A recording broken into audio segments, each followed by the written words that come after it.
वैसे तो हमारे भारत देश में एक से बढ़कर एक महान वीरों ने जन्म लिया। उन्हीं में से एक ऐसे भी वीर महान योद्धा हुए जिन्होंने मात्र 16 वर्ष की आयु में एक बाघ को चीर दिया। मैं बात कर रहा हूँ वीर शिवाजी महाराज की, जिनका जन्म 19 फरवरी 1630 को शिवनेरी दुर्ग में हुआ था। इनके पिता का नाम शाहजी भोसले और माता का नाम जीजाबाई था। एक बार की बात है, शिवाजी महाराज अपने मराठा सरदारों के साथ अपनी जागीर में घूम रहे थे। घूमते घूमते वो एक गांव में पहुंचते हैं। गांव में पहुंचकर वो देखते हैं कि गांव में भारी संख्या में भीड़ लगी हुई है। तब शिवाजी महाराज भीड़ के समीप पहुंचते हैं तो वहां पर इन्हें मालूम चलता है कि ये गांव बाघ का सताया हुआ है। वहीं पर एक किसान फूट फूट करके रो रहा था। शिवाजी महाराज ने उसके रोने का कारण पूछा तो मालूम हुआ कि उसकी गाय को बाघ उठाकर ले गया है। गांव की हालत देखकर शिवाजी महाराज को बहुत दया आई और उन्होंने बाघ को मारने का निश्चय किया।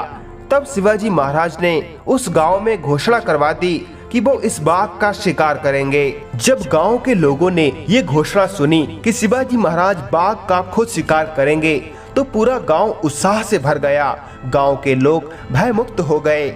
इसके बाद शिवाजी महाराज ने बाघ का शिकार करने के लिए एक योजना बनाई।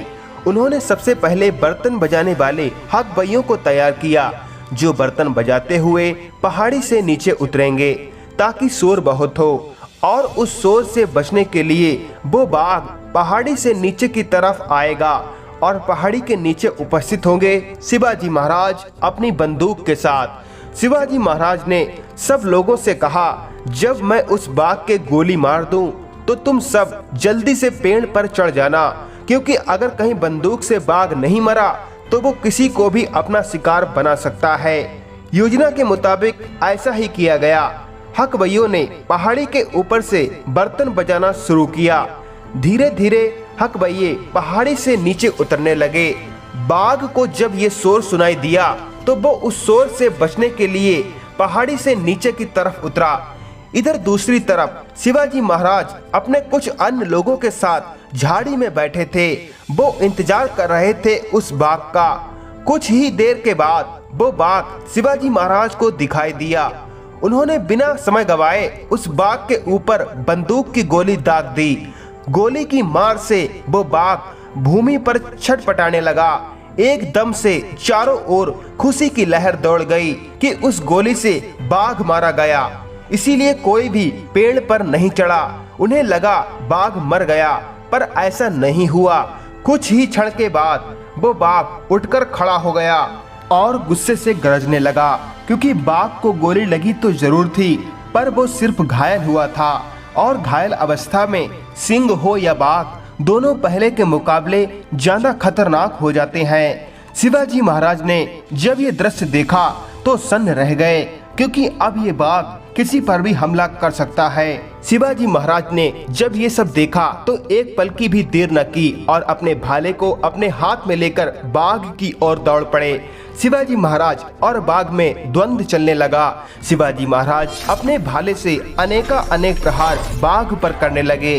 बाघ भी शिवाजी महाराज पर झपटता है, शिवाजी भी बाघ पर झपटते हैं। उस जंगल के बीच में एक अद्भुत शौर्य का पराकाष्ठ हो रहा है। शिवाजी महाराज उस बाघ से ऐसे लड़ रहे हैं जैसे कोई सिंह का ही श्रावक हो।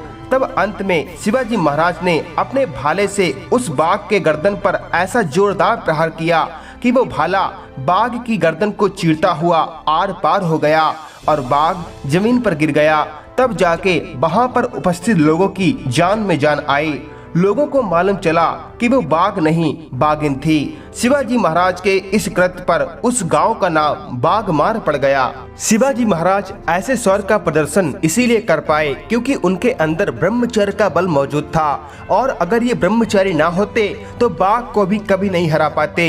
ये एक वीर योद्धा थे और ये वीरता, ये साहस इनके अंदर केवल वीर रक्षा से आया। इन्होंने अपनी इंद्रियों को अपने बस में कर रखा था। एक बार छत्रपति शिवाजी का कोई सैनिक किसी परम सुंदरी को जबरदस्ती उठा लाया। मन में सोचा कि अपने महाराज शिवाजी को परम लावण्यवती सुंदरी को भेंट करूंगा। इस भेंट से प्रसन्न होकर मुझे कोई अच्छा पद मिलेगा। इस विचार से वह सैनिक उस युवती को शिवाजी के पास लाया। पालकी से रोने और चिल्लाने की आवाज आ रही थी। शिवाजी बाहर आए और रोने का कारण पूछा। सैनिक ने कहा, महाराज, इस परम सुंदरी को आपकी सेवा के लिए लाया हूँ। महाराज शिवाजी कड़क कर बोले, अरे दुष्ट, अधम नीच, इस बहन को यहाँ क्यों लाया?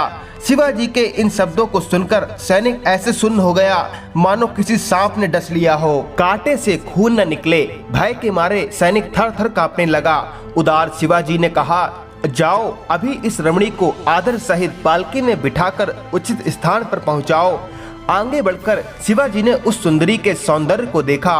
उन्होंने विचार किया, काश मैं इस रमणी के उदर से पैदा होता। धन्य है ऐसे महापुरुष जिन्होंने उस रमणी में मातृभाव एवं भाग्नी भाव का दर्शन किया।